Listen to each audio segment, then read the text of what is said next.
Hey, what's going on guys? My name is Silent Core, and in today's video it's going to be a little bit different from what I normally post on my channel. Also, you might notice my background looks a little bit different. I've tried to make it a little more interesting for you guys watching and make it a little less boring than it was before. So if you guys have any ideas on how I can make my background and my setup a little bit more interesting, do let me know down in the comments. I was thinking about maybe putting something on this wall here, so yeah, let me know what you guys think. So I actually just got home from E3 yesterday, and I had the awesome opportunity there to check out so many different games and kind of play them early before they're actually released. And one of those games was Zombie Army 4, and that's what I'm going to be sharing in today's video. And hasn't it been quite a while since we actually had a good zombie game? A special thanks to Zombie Army 4 for sponsoring today's video. I'm going to be taking you guys through what this game's all about and what you can actually do in it. So without further ado, let's get into the gameplay.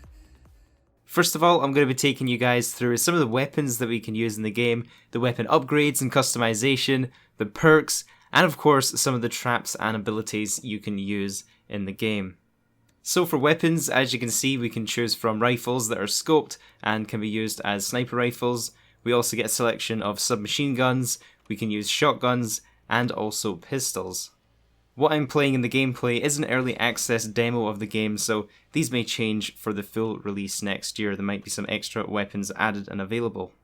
Now the fun part comes when you get to upgrade your guns with perks, so you can add useful perks such as giving you upgraded magazines, meaning you can fire more rounds before you have to reload, or some weapon mods such as electrifying rounds, or even explosive rounds, which were my personal favourite.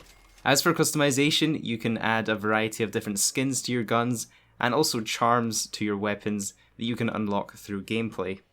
You also get to equip your character with up to 5 different perks as you rank up in the game. I only had 2 slots available for my play session, so I ended up going with, first of all, Second Chance.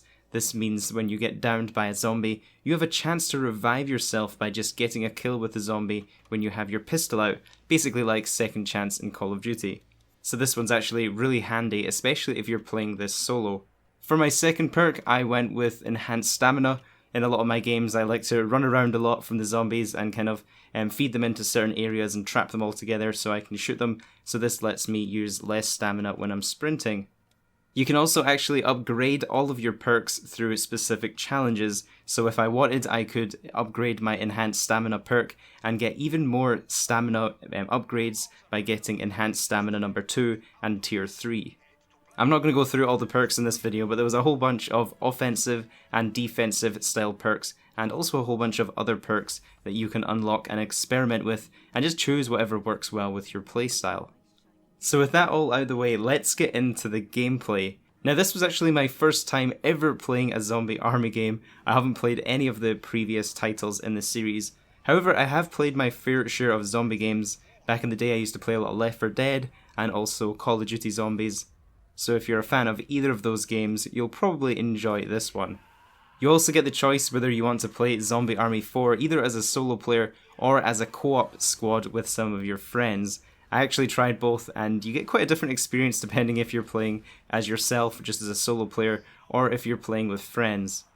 Playing solo was definitely a lot more intense, and you can't rely on other players to pick you up, so if you do get downed, it's game over. Each area you play has a kind of staggered map design, so you have to clear one area before you unlock the passage into the next area in that level, so it kind of has staggered checkpoints where you have to clear all the enemies. And each area will also have a whole range of different traps and environmental things you can interact with to take out zombies, so you might see there's wheels or things you can use to electrify the zombies, just different things all the way through the map that you can interact with to take them out.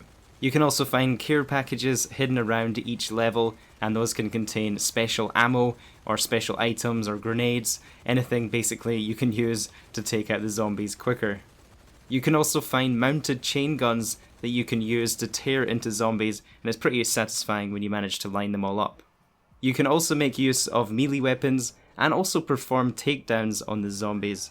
One of the moves I discovered by accident was if you press in your right thumbstick, you kind of perform a shoulder barge where you bash the zombies in front of you out of the way. And I found this one pretty handy if I was ever getting pushed into a corner by a horde, or I was getting surrounded and you want a quick escape. You can just bash right through those zombies and keep running. And if you didn't know already, Zombie Army 4 was made by a company called Rebellion, and they're the same company that made Sniper Elite. So if you've played Sniper Elite, you can definitely see some similarities in the gameplay. They have that kind of signature sniper rifle slow-mo bullet cam thing. If you manage to line up a good shot on a zombie, you'll see that slow-mo bullet go through their head or any other vital organs. But yeah, that was pretty much all the details I have for you guys on Zombie Army 4 so far. I feel like the E3 demo we played was a kind of arcadey. Usually when there's journalists and media that aren't too familiar with first-person shooter games, companies tend to tone them down a little bit and make them a bit easier. But I can imagine this game gets very challenging at the higher difficulties. And especially as you progress through the game, I can imagine you're going to be dealing with a lot of zombies coming from a lot of different directions, and you're going to have to be pretty skilled to be able to survive.